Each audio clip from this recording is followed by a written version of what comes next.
Good morning, everyone, and welcome to the Nova Baha'i Center Sunday morning program. We'd like to remind you at this time that the program is being recorded and that anything you type in the chat box addressed to everyone and not to a specific person will also be visible on the recording. The recording will be available through the Baha'i Center on YouTube. At this time, we would like to begin with some devotions.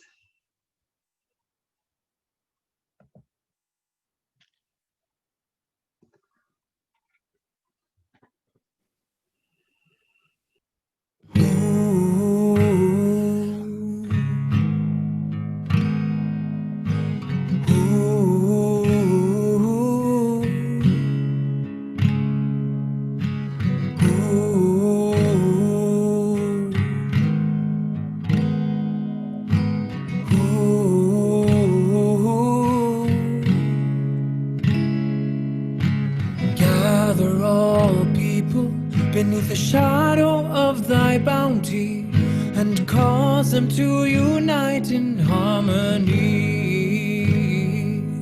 so that they may become as the rays of one sun, as the waves of one ocean, and as the fruit of one tree. Gather all people beneath the shadow of thy bounty and cause them to unite in harmony, so that they may become as the rays of one sun, as the waves of one ocean, and as the fruit of one tree.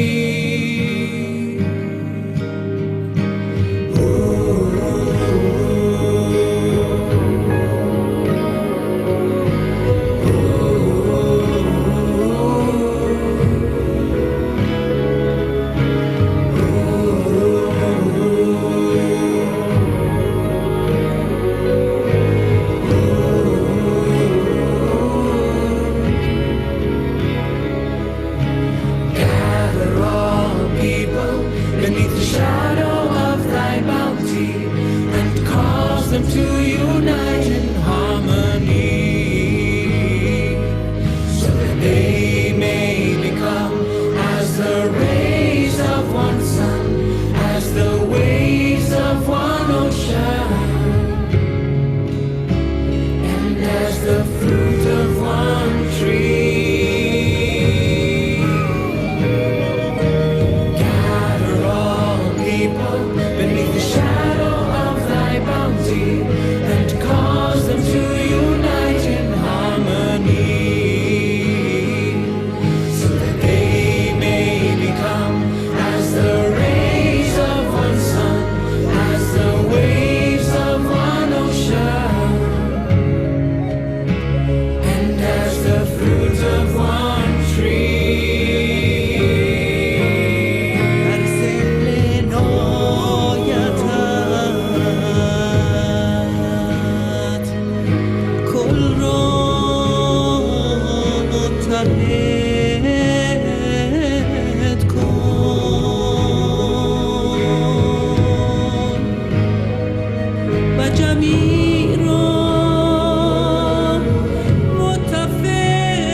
Friends, at this time, we invite you to enable your camera to create a warm and welcoming environment for our speaker.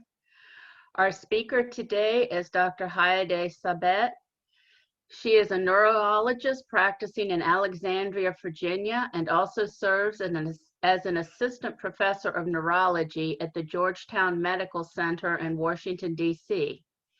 She and her husband, Dr. Sina Sabet, and their son, Cameron, reside in Fairfax County and are members of the Fairfax East Baha'i community, where she serves as a member of the Spiritual Assembly. Dr. Sabet's title today is The Power of Positivity. Please welcome Dr. Sabet. Thank you very much, Sandra. And I really want to thank everyone at the NOVA Baha'i Task Force, Baha'i Center Task Force, for this continued effort to bring these programs to us every Sunday morning to keep us all united and spiritually uplifted and revitalized and ready for the next week. I've always enjoyed coming to the center, and I feel that a part of that center is with us every time we join in. So I really want to thank everyone for keeping this going through Zoom. I also want to thank everyone for coming today and being a part of this celebration of reminding ourselves how much this it is important to keep a positive spirit in this time. And I am reminded of a quotation from Dr. Martin Luther King Jr. that I wish to share for you. And I feel it's only befitting for this discussion to quote him today. He said, "The ultimate measure of a man is not where he stands in moments of comfort and convenience, but where he stands at times of challenge and controversy." Dear friends, if there was ever a time to test the measure of these words, it is now. Many of us have had to face harsh realities that we have never had to face before. We have had to make critical decisions about life or death where we have not had to do before.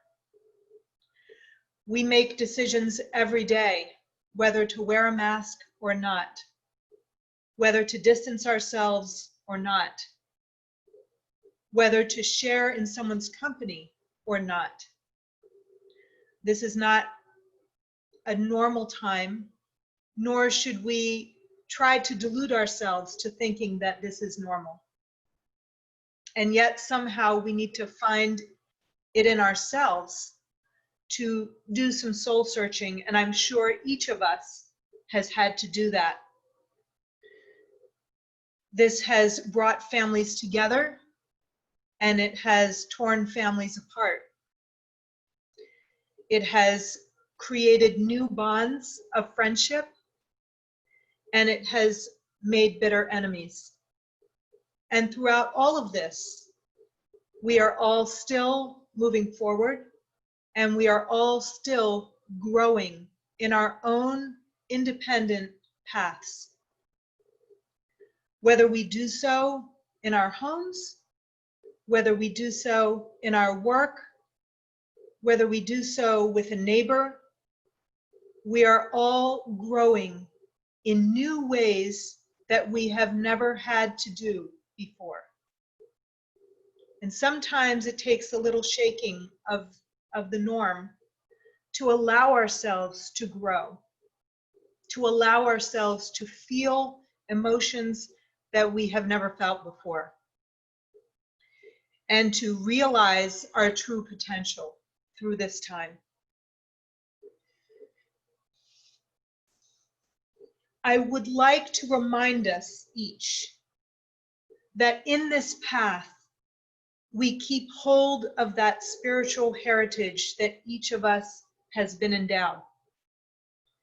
Each of us has been endowed with a soul that soul that communes intimately with its creator on a daily basis, whether we are aware of this or not, whether we choose to nurture that soul or not. That soul has been with us since the time of conception and will continue with us throughout our lives and beyond.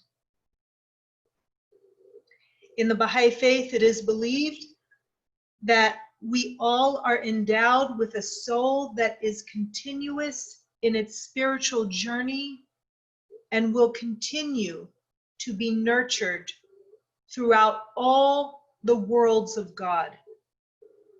That this physical plane of existence is just one stage in its continuous evolution, and that as long as humanity has existed, there has been a need for us as humankind to commune with our one creator.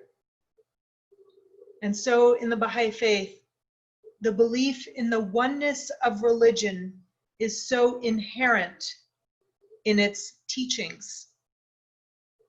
And likewise, the oneness of humankind.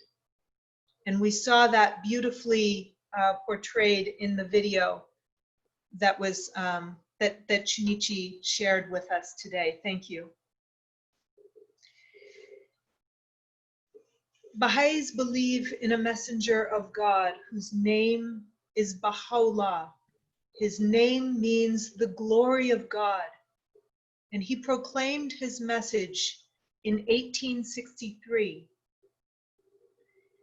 From then to now, the Baha'i faith has burgeoned into a worldwide community of millions of believers who believe in that inherent unity of all of humanity, who believe in the principle of the equality of women and men, who believe that that in fact is a prerequisite for world peace, who believe that education for all is imperative, who believe that any form of prejudice should be abolished. And not only this, but we are encouraged to help that belief become a reality in the world. And we see that with each of these principles, we are now in the throes of making that happen, whether the world wishes for this or not, whether we will be divided in our beliefs or not, whether we will find ways, creative ways, to be united or not. We as Baha'is believe that this is an inevitable process that we must all go through in order to realize that kingdom of God on earth that Christ talked about in the Lord's Prayer, that is recited now throughout the world. Baha'u'llah wrote over 100 volumes in his lifetime, some of which have yet to be translated. There is one book that I would encourage each of us to peruse again. It is The Hidden Words. And it is here that God speaks to our souls and says, "O Son of Being, with the hands of power I made thee, and with the fingers of strength I created thee.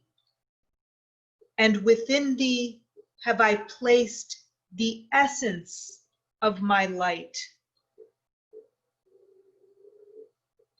This light is the same exact light that Jesus referred to on the Sermon of the Mount, after he shared those 8 blessings, he said, "Ye are the light of the world. A city that is set on the hill cannot be hid.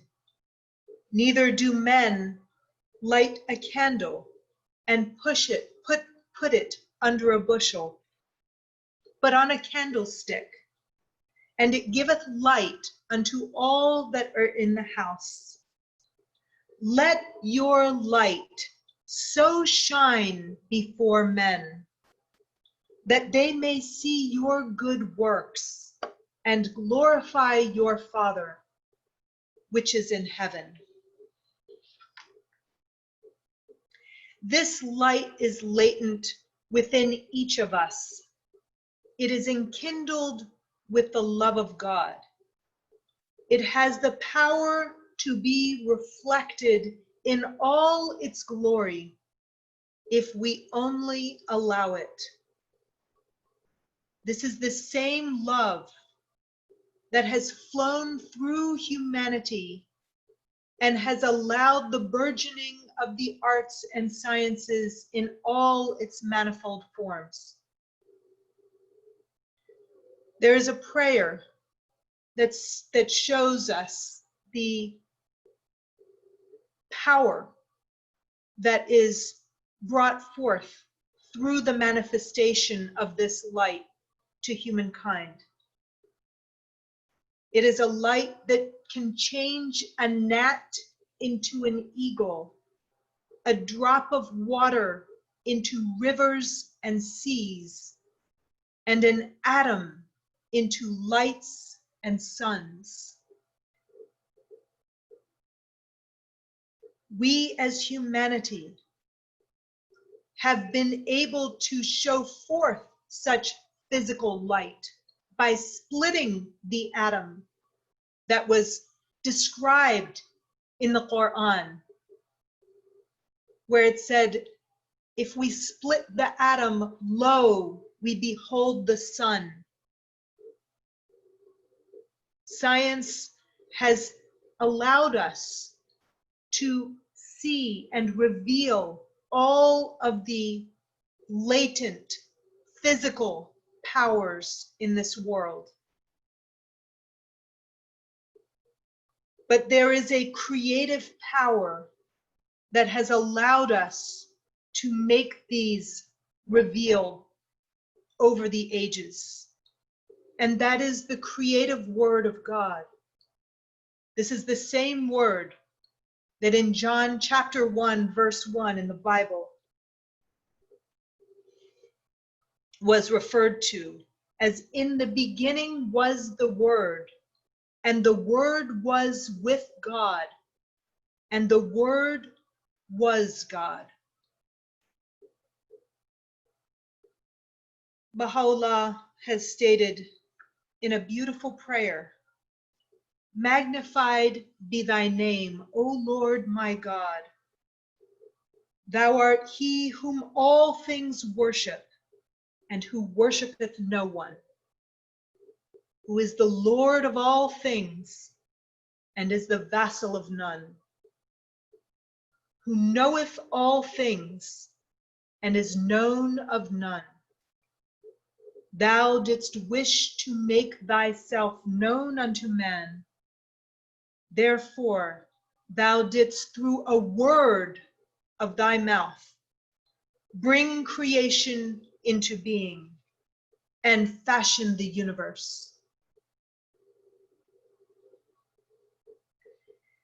This is the creative word that is available to each of us if we only look for it, if we only seek after it, if we only allow it to seep into our veins. We can find it in our holy writings. We can find it in the comfort of each other. We can find it in so many ways that we have discovered that resonates even more than a hug. Baha'u'llah states, "O wayfarer in the path of God, take thou thy portion of the ocean of his grace, and deprive not thyself of the things that lie hidden in its depths. Be thou of them that have partaken of its treasures. A dewdrop out of this ocean would, if shed upon all that are in the heavens and on the earth, suffice to enrich them with the bounty of God, the Almighty, the All-Knowing, the All-Wise.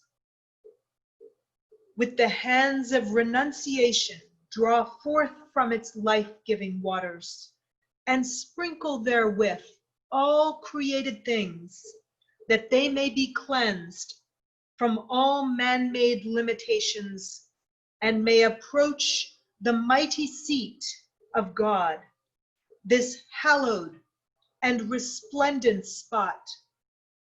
Friends, God has not left us in this time of need. God is closer to us than our life vein, if we only felt it. That positivity that should show forth through each of us should not just be in times of comfort, as Dr. Martin Luther King so eloquently stated. We should allow this light to shine resplendent even now. This light is latent within each of us. Every corner of this globe has been affected to a degree that it is unrecognizable from just 7 months before. There is something stirring within all of creation. Old patterns of behavior and thought are crumbling. Old ways and traditions are being challenged by new ones. The only source that humanity will find will be a spiritual source.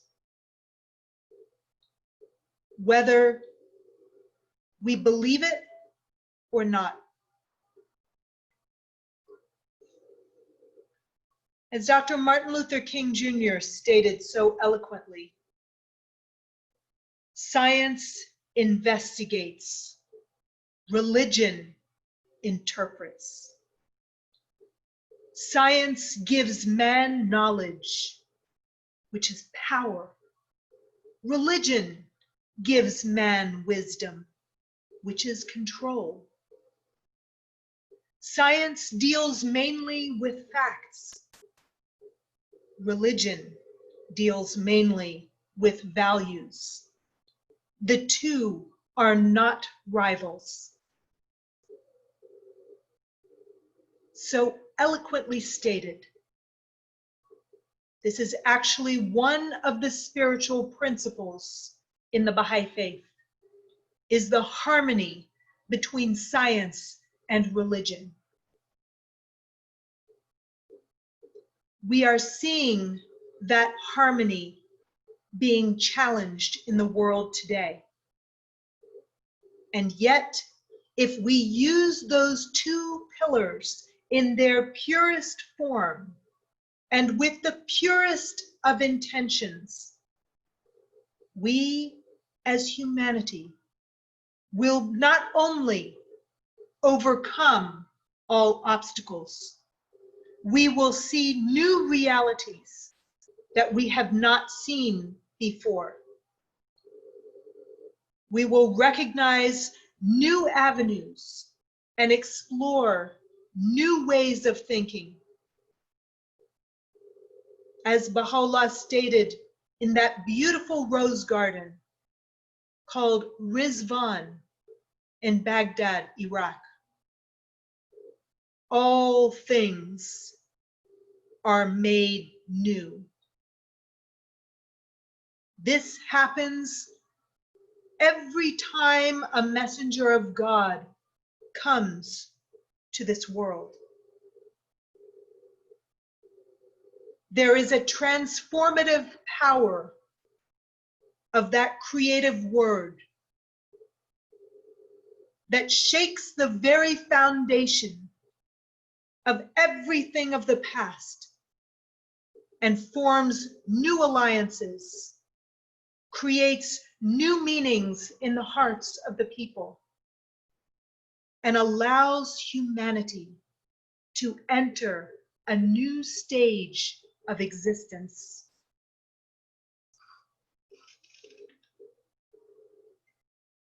Individually, if we allow this power to transform us,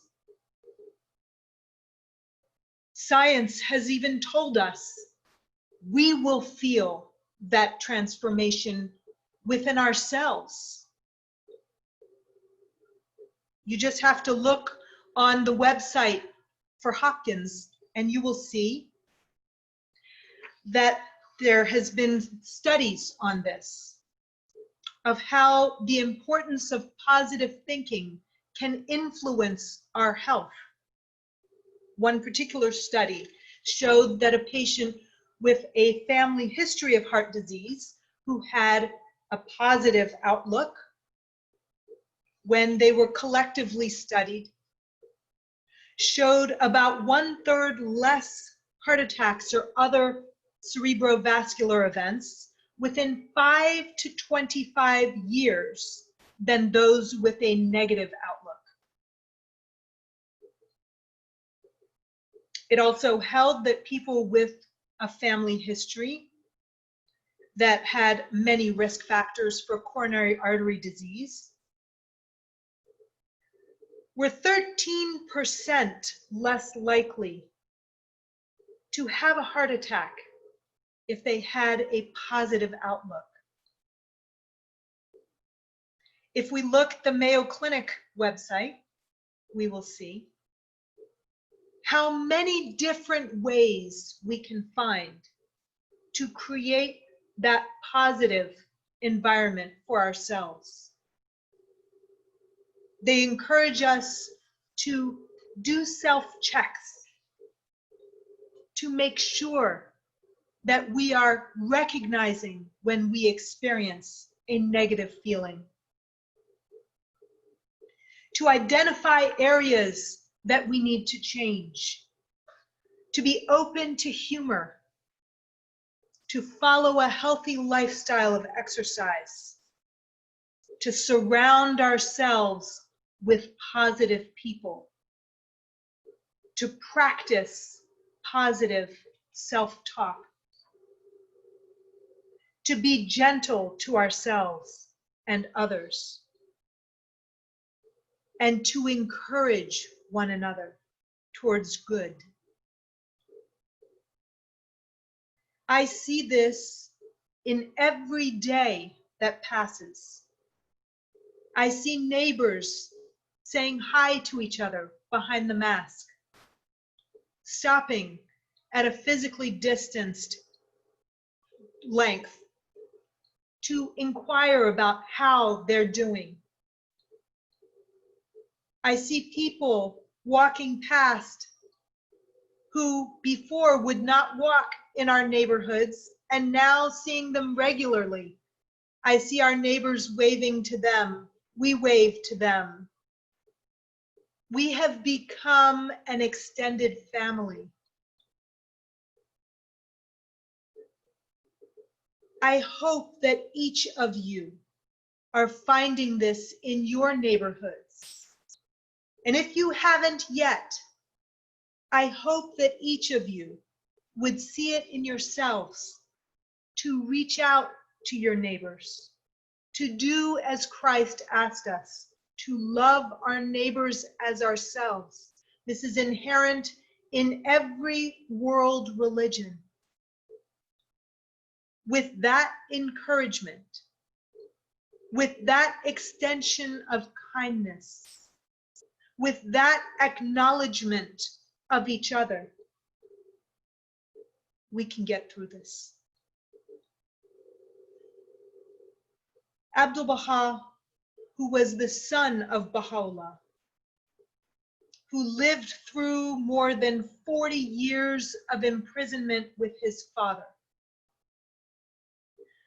was finally freed and came to Europe and eventually to the US and Canada to spread the teachings of his father.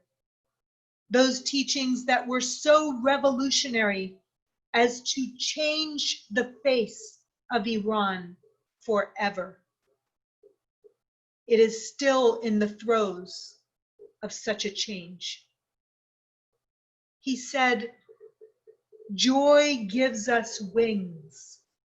In times of joy, our strength is more vital, our intellect keener, and our understanding less clouded. We seem better able to cope with the world and to find our sphere of usefulness." Friends, when we feel down, when we feel as if we can no longer go forward, I ask us to remember the struggles that those manifestations of God had to endure, the suffering of Christ, the suffering of Moses, and how they led their people to salvation, to uprightness, giving of themselves and allowing us to enjoy the delight of nearness to our Creator. Abdu'l-Baha said, "Be not the slave of your moods, but their master. But if you are so angry, so depressed, and so sore that your spirit cannot find deliverance and peace, even in prayer, then quickly go and give some pleasure to someone lowly or sorrowful, or to a guilty or innocent sufferer. Sacrifice yourself, your talent, your time, your rest to another, to one who has to bear a heavier load than you, and your unhappy mood will dissolve into a blessed, contented submission to God." In another passage, he states, "If a man's thought is constantly aspiring toward heavenly subjects, then does he become saintly. If, on the other hand, his thought does not soar, but is directed downwards to center itself upon the things of this world, he grows more and more material until he arrives at a state little better than that of a mere animal."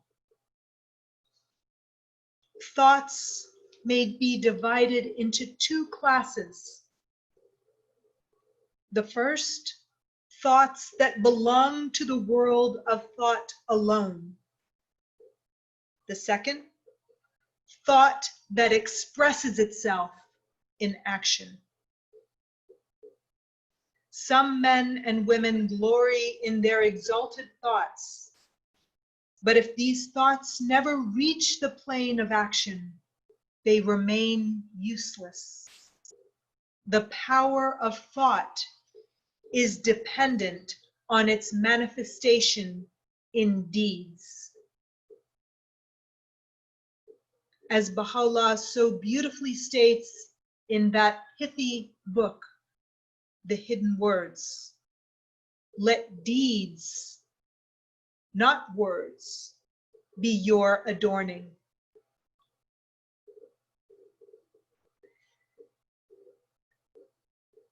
Abdu'l-Baha, in another passage, asks us, do not be content with showing friendship in words alone.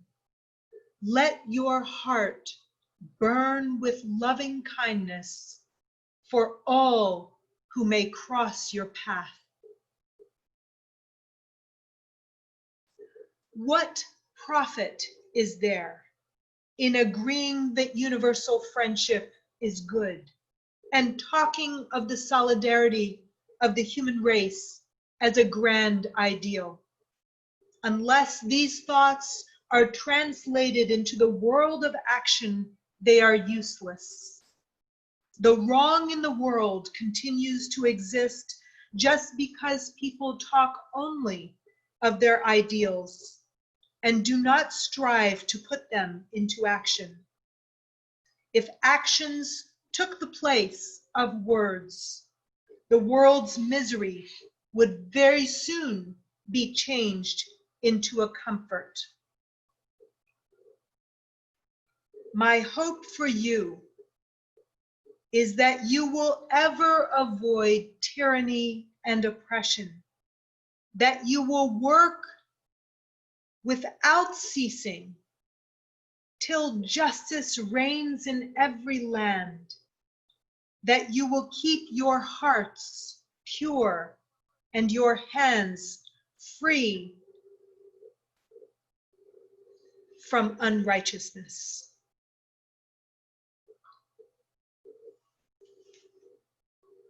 Dr. Martin Luther King Jr. stated, "We may have all come on different ships, but we're in the same boat now.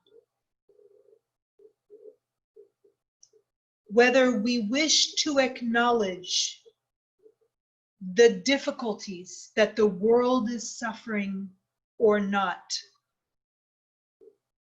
each of us, if not already, will become permanently changed. It is our choice whether we wish to be changed in a negative way or a positive way." As Abdu'l-Baha stated, if you desire with all your heart friendship with every race on earth, your thoughts, spiritual and positive, will spread. It will become the desire of others, growing stronger and stronger until it reaches the minds of all men.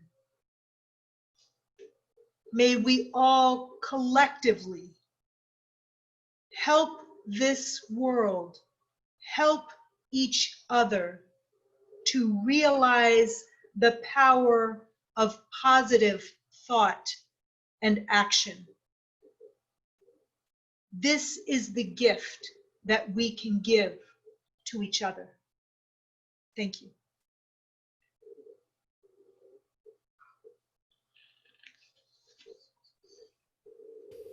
Thank you. Beautifully said, Haideh. Thank you very much for that enlightening talk. We will now open the floor up to questions. You can raise your hand in the participant space.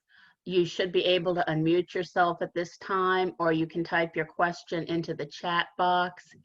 Someone has already in the chat box asked us to share Dr. Sabet's initial quote and the source.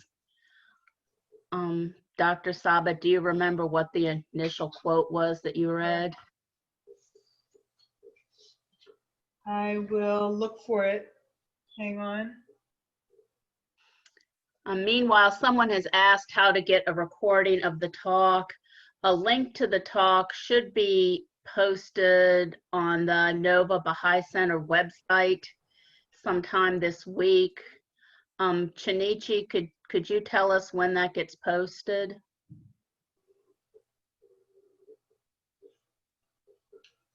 I don't have the exact time frame when it's posted. At some point, it will be on the Baha'i Center website, though, with a link to the talk. And there are links there to all of our previous talks. I believe, and I'm not sure, but I believe the first quote was from the Hidden Words of Baha'u'llah. Sometimes I say quotes on my own, so I'm not sure, but if it was, "O son of being, with the hands of power I made thee, and with the fingers of strength I created thee, and within thee have I placed the essence of my light." That is from the Hidden Words. I hope that that was the quote. Hey, Haideh, this is Michelle. Hi, Michelle. I wrote it down. Your first quote was actually Dr. Martin Luther King Jr. And he said, "The ultimate measure of a man is not where he stands in moments of comfort and convenience, but where he stands at times of challenge and controversy." Thank you. Thank you so much, Michelle. Yes, I think the person asked for the one mentioned from Baha'u'llah.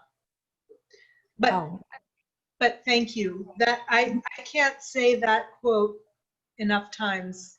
Can you please repeat that one again? That one that you, not the one from the Hidden Words, but the one that, where is that from, please? From Dr. Martin Luther King Jr.? Oh, okay, thank you. Yes.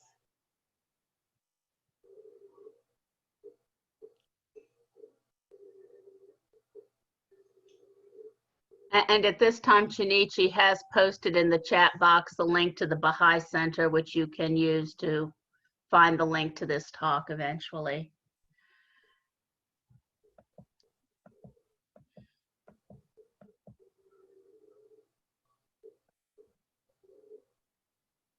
So, questions, comments?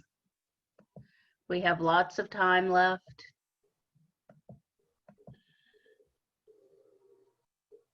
Very knowledgeable speaker who can answer all your questions. We have a question. Okay, so they said here, how do we deal with white supremacists one-on-one?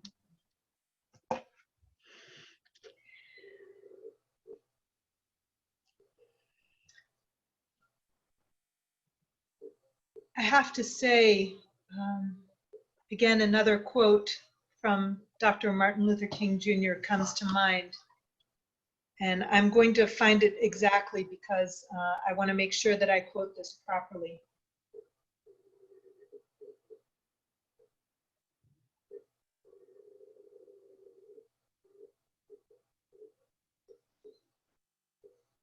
He said, "Darkness cannot drive out darkness. Only light can do that. Hate cannot drive out hate.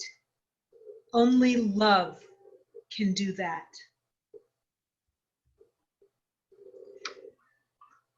Friends, many of us harbor prejudices that we may not express as explicitly. And those prejudices are just as harmful, if not more vicious, than those that are explicitly proclaimed.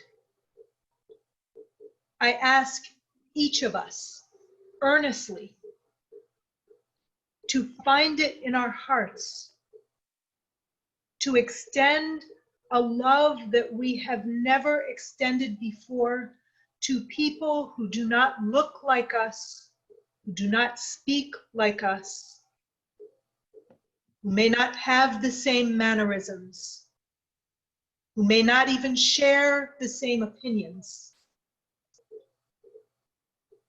The issue of racism is not a blatant one.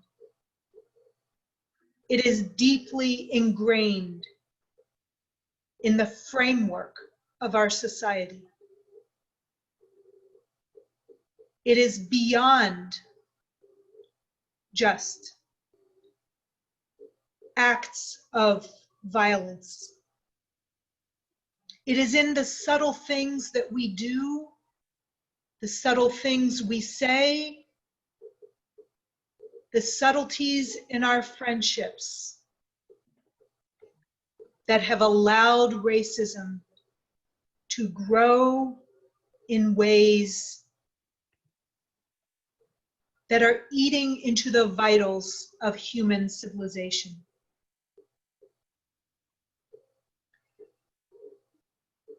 In a way, I think we could ask the question, how can we deal with each other? Because when we deal with each other as members of one human family, as flowers of one garden, as children of one God, we will see that the overt will start to dissipate. We form bonds of friendship, new alliances, and new love in our heart that takes negativity away from our conversations and that allows us to see each other as the beautiful and powerful collective that we have not seen before. I would dare say that the overt conflict is much less corrosive than the subtle racism that persists, whether we realize it or not.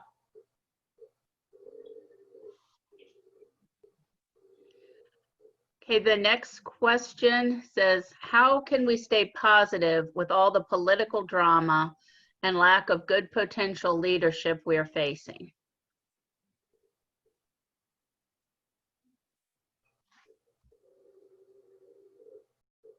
I do believe that now is a time for the power to be invested in the collective.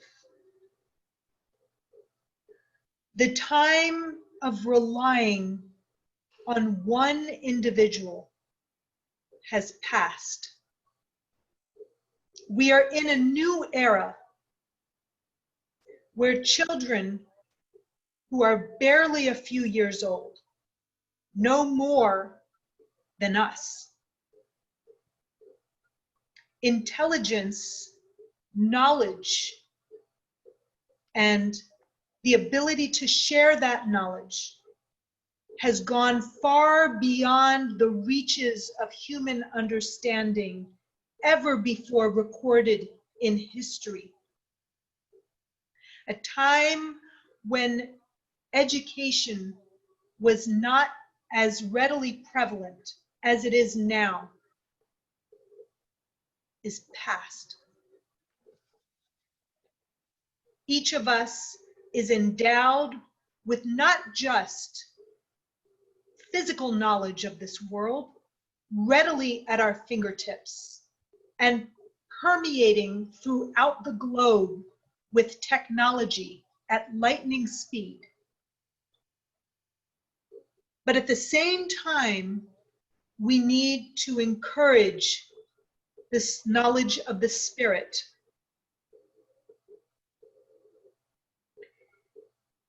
So in my humble opinion, the need for a reliance on one individual is a thing of the past, is a notion that will over time be set aside. And as it has been proclaimed in the Baha'i faith, consultation will come as the source of good. We see that now as people are joined together, consulting with their neighbors, rather than going to a particular place to get their issues solved. They are finding solutions in their own neighborhoods. They are becoming more resourceful. They are overcoming obstacles of health and well-being and security in ways that are empowering to themselves. I don't see the need for one individual. I see the need, deep need, for consultative groups, organic in nature, in the grassroots efforts of every community. I see that in my own neighborhood. If there is someone who is sick, we get an instant text. We go. We offer food for that person. We sing a song to that person. We stand physically distanced from that person and extend that warmth to them. They know that they are loved. Each of us has the capacity to do this. The time for single leadership is passing swiftly, and collective action will overpower any source of leadership that we may see in the world today. As part of the crumbling of the old world order and the collective efforts of consultation will sweep in waves we have never seen before.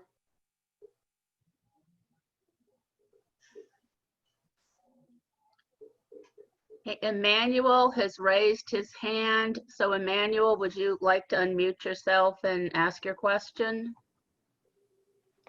Yes, just an additional comment about that question which was raised. I mean, how can we stay positive when we see all the mess created by our politicians? And in addition to what Dr. Sabet was saying, it made me remember a quote which was cited by at the Grand Canyon Conference by the Secretary of the National Spiritual Assembly of the Baha'i Faith a few years ago.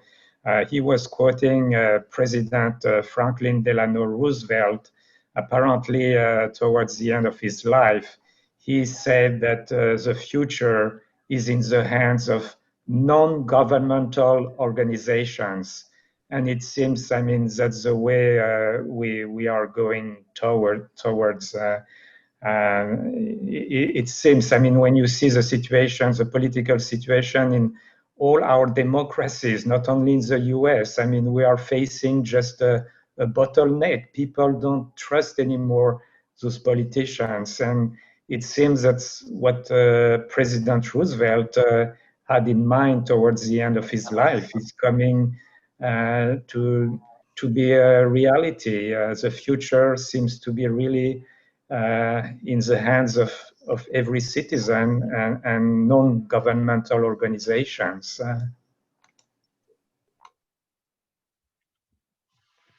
Thank you, Emmanuel.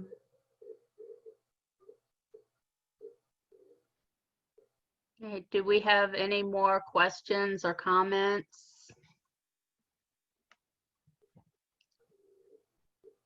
You can type a question into the chat box. You can raise your hand in the participant box.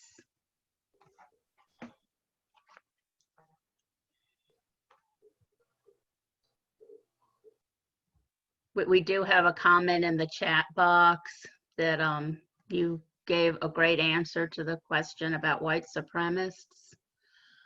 A lot of people thanking you for your talk. I, for one, would like to keep Dr. Sabet talking, so if someone could ask a question.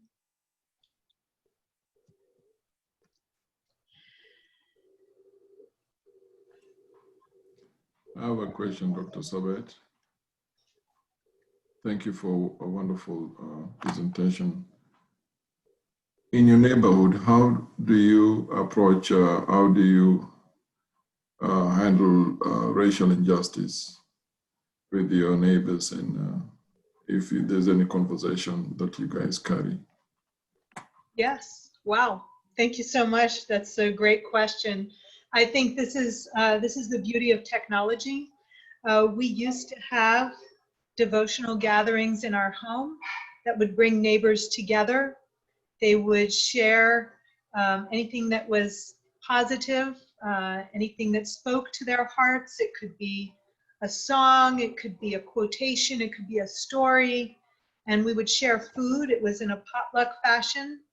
We had a wonderful, uplifting time, and that was about once a month. That was for a number of years, and now we have Race Unity in America devotionals that have now started on Zoom. That's once a month. And we also have devotional gatherings. Now this is shared with the entire community. Our Baha'i community, it's sponsored by our Baha'i community, but we have had our neighbors join in.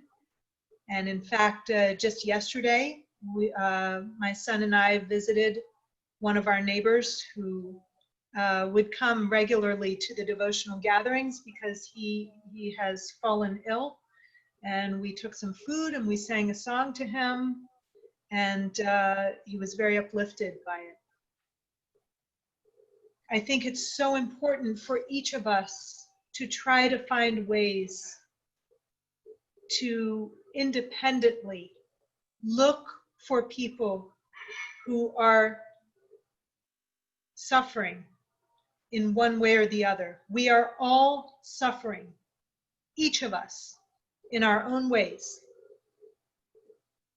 And if we extend just a touch of kindness, it goes so far. I'll give you an example.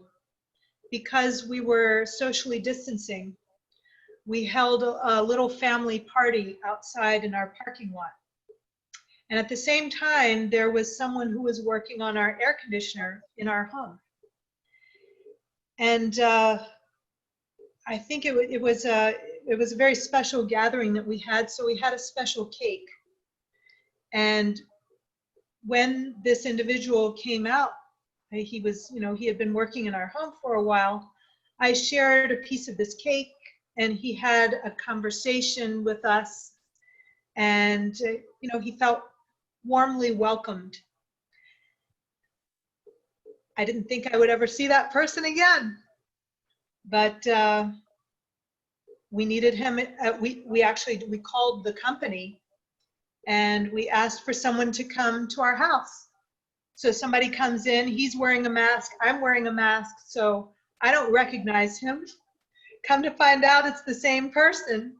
He comes in, he does everything in our house, and I'm dealing very professionally with him. Of course, I didn't recognize him.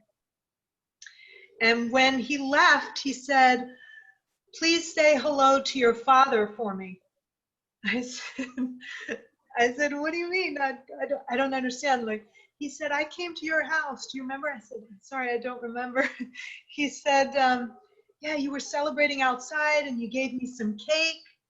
He remembered that.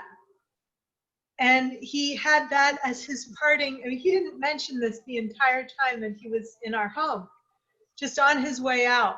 That's what he wanted me to make sure to let my father know, that he says hello.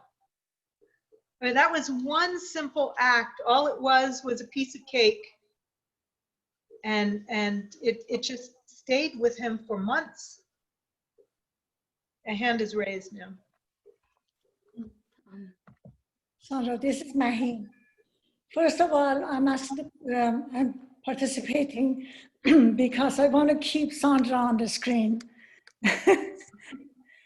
And the second, speaking of cake, I had a lot of errands to run yesterday. I was exhausted. And around 2, 3 o'clock in the afternoon, I still had to go to nearby, I live in Maryland, to nearby town, Annapolis, and still run a lot of errands that I really didn't think that I have the energy. So I stopped by at Wawa. Wawa is a gas station. I don't think you have it in Virginia, but in this side of the world, in Maryland, it's a favorite, especially for me. So anyway, I went to Wawa and got a coffee and a piece of snack. And then I went to my purse. I had my main purse in my car, and I didn't have money or credit card. So I said, oh, I'm so sorry. I ran out and my car was literally like 5 steps. I went out the store, grabbed my purse, came back in, and the cashier told me that person paid for it already. And I looked, and it was a very young, probably in his 20s, a man with red hair, very, very curly.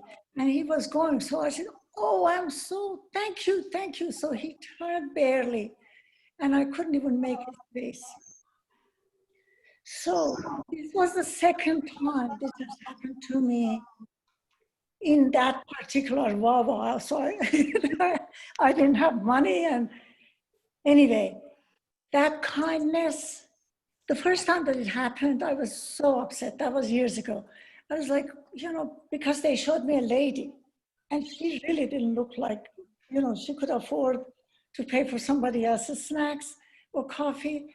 And somebody said, oh, this happens at this Wawa a lot. Can you imagine? The cashier said. She said, don't, because I was so overwhelmed. She said, don't worry, this happens at this Wawa a lot. And this is the second time it happened. It wasn't that I took my time, it was immediate, and some young man paid for it. What I'm trying to say is that just the act of this kindness he did energized me so much that I felt like, I don't need this coffee and this snack. I woke up. It literally gave me energy. At the same time that I was dying to find him and just really thank him. But it gave me energy for the rest of the day. And I woke up today, and that was the first time came to my mind, that person's kindness. So a little bit of a kindness goes a long way. I found myself smiling the whole day, thanking everybody. I mean, like I was a changed person. I didn't feel my exhaustion. Thank you for the time. By the way, Armin is saying we have a Wawa too. I've seen it. Yay! On Maple Avenue. It's okay, so I'll come to Virginia more often. There's also one at the border of Sterling and Herndon, so. Yeah. Shut up. Okay, do we have any other questions or comments? Emmanuel, would you like to unmute yourself? And Well, if we are in the Wawa stories, I have another Wawa story. A few years ago, when I was living in California, you know, around San Francisco, the whole city is surrounded by bridges, which are horrible because, I mean, and they have tolls, so everybody is just stuck at the toll booth. And I remember one day I was just stuck at the toll booth. And you know, in California, here people seem to be more civilized, but in California, everybody is trying to pass his or her neighbor to get the fastest as possible to the booth. And I could see by my car someone was probably in a hurry and was trying also to get to the booth faster than me. So, I mean, I just let him go. And so he was in front of me. And when I was passing the booth, so I was about to pay my toll. And the attendant told me, well, no, I mean, today it's free for you because the person who was before you just paid for you. So I felt, I mean, it made my day. It was just an exchange of civility between two people, and one gave something, and the other gave something as well, and it makes a big difference in this world.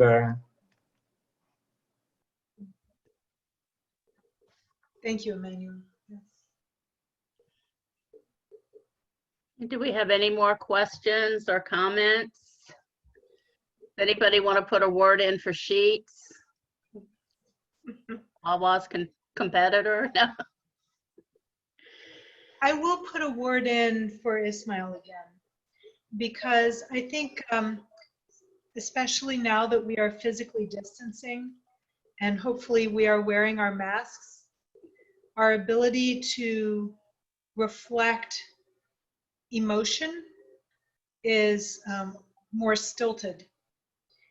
And what has been very neighborly and very kind showing to do is to wave, to nod to the person that is passing us, and to acknowledge them. I think sometimes we, in the past, at least in our area, we always just walked straight. We tried not to make too much eye contact, but over time, we're seeing that people are extending this type of acknowledgement and even more as a signs of friendship. I'll give another example. At that very party that we had, there was someone who came and took our picture and then just walked off.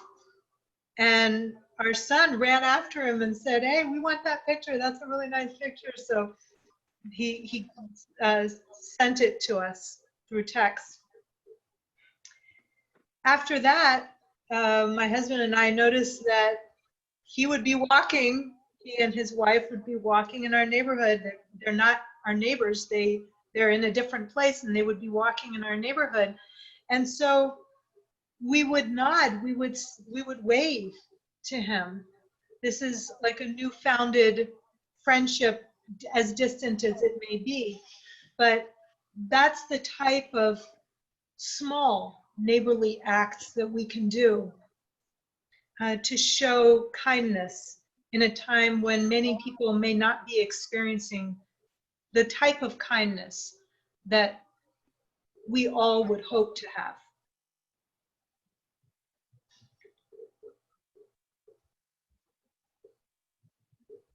Hey, does anyone else have a question or comment? Don't be shy.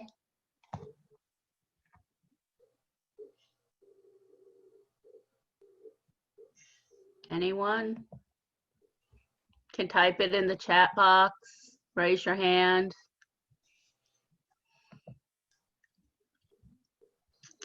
Okay, if there are no more comments, We invite you to join us again next week at 10:30. It is the same Zoom address and password. Our speaker will be Cameron Sabet, and his topic is Religion and Technology, the dialectic between self and society. So we hope you will join us and invite family, friends, co-workers. And at this time, we will conclude with a closing prayer. One moment, Sandra. I Sorry, think there's there's one one more, more. Okay. one more question. Oh, okay. We have here, how does the Baha'i writing view the connections and inspiration from the spiritual world? Can we connect to the spiritual world and get positive thoughts?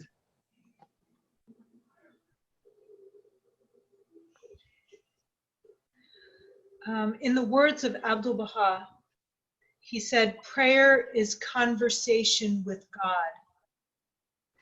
There are two ways that we can connect to that spiritual world.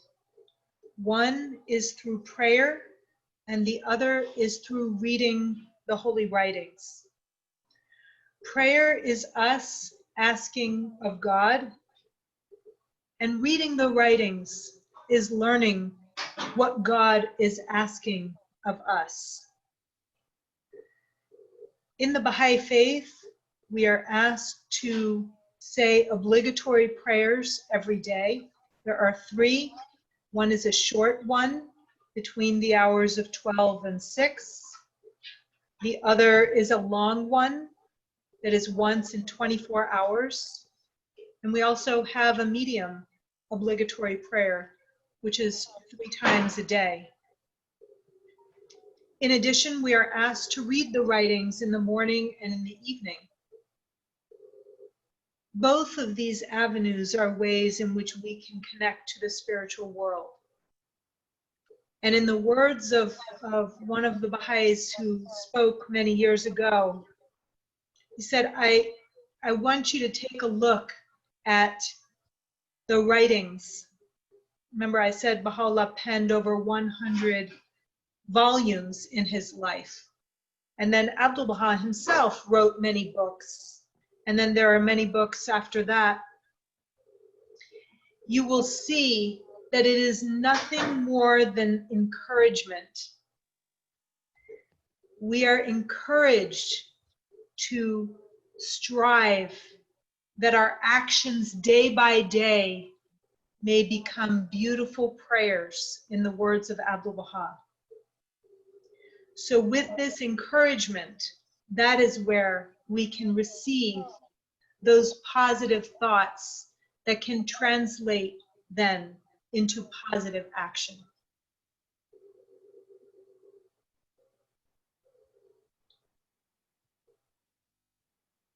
Are there any more questions or comments? Just a comment. The spiritual world, it's amazing how the spiritual world, has connection through prayers with our world, and how prayers, you can pray for the souls that have gone to the other world, and they can pray for you. And I always believe in praying when I have tests and difficulties. The bounty of what we have, of our prayers from the manifestation of God, is that you can communicate with them through prayers and ask them in your soul, just like you're talking to me and you. Because if you believe and you have faith that they really exist, which they do, then everything you ask for, based on the right timing, and also based on, if it is it's wise for you to have it, then your prayers will be answered. For example, when I have challenges, just basically, I like the prayer of the martyrs. There are some prayers that you say, or there's some any prayer that you pick from the Baha'i writings or from any other religious book, you know, it can really help with solving a lot of issues, because a lot of what we cannot see in this world, the other people in the next world can see. So. Thank you. I wanted to also share this quote that is in the front of any Baha'i prayer book. Intone, O my servant, the verses of God that have been received by thee, as intoned by them who have drawn nigh unto him, that the sweetness of thy melody may kindle thine own soul and attract the hearts of all men. Whoso reciteth in the privacy of his chamber the verses revealed by God, the scattering angels of the Almighty shall scatter abroad the fragrance of the words uttered by his mouth, and shall cause the heart of every righteous man to throb. Though he may at first remain unaware of its effect, yet the virtue of the grace vouchsafed unto him must needs, sooner or later, exercise its influence upon his soul. Thus have the mysteries of the revelation of God been decreed, by virtue of the will of him who is the source of power and wisdom.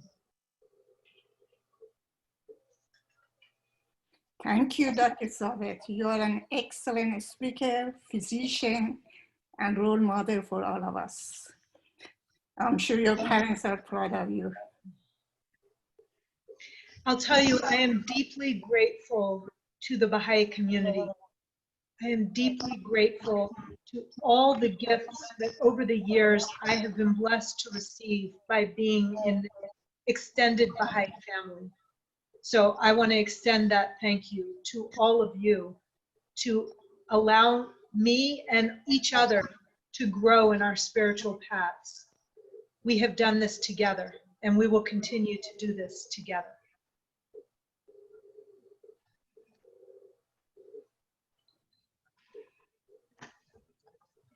Thank you very much, Dr. Sabet.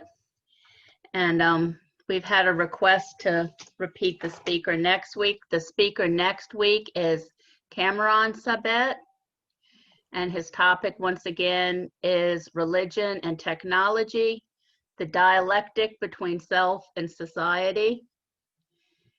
And I'm expecting a very engaging talk. I've spoken with Cameron many times, and he knows about all kinds of stuff. He is fascinating to talk to, so please come and bring your friends. And at this time, if no one else has a question or remark, we will move on to our closing prayer.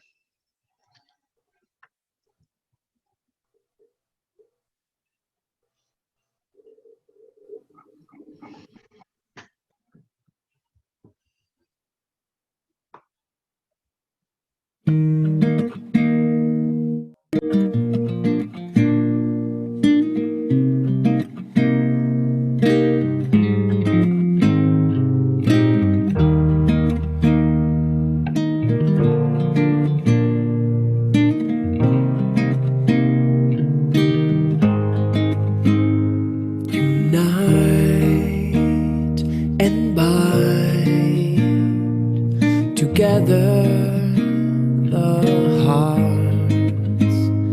Unite and bind together the hearts. Join in the chord all the souls. Join in the chord all the souls. Oh Lord, make His faces radiant. through the light of thy oneness, unite and bind together the heart, unite and bind together the heart, join in the chord of the soul, join in the chord of the soul. Oh Lord, make these faces radiant through the light of thy oneness, unite and bind together the hearts, unite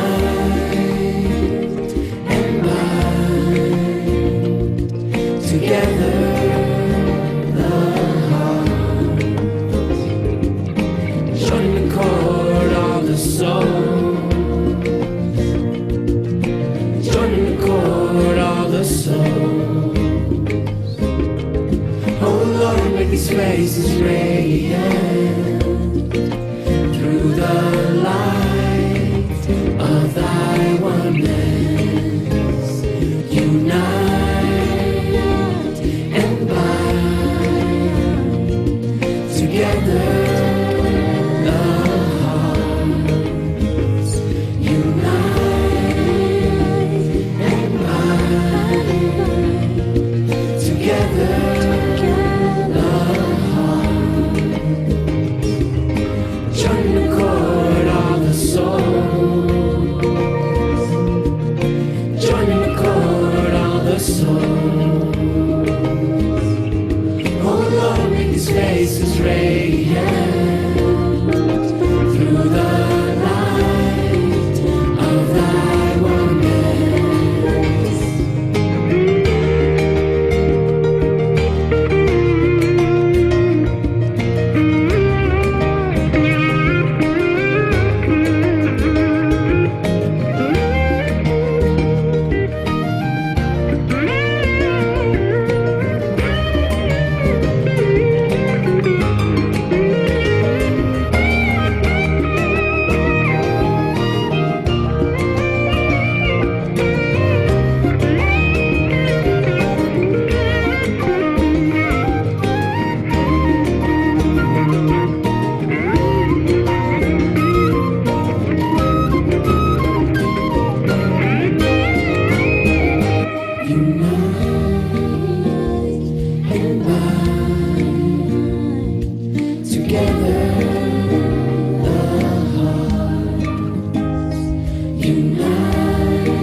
Nikki, we hope to see everyone next week.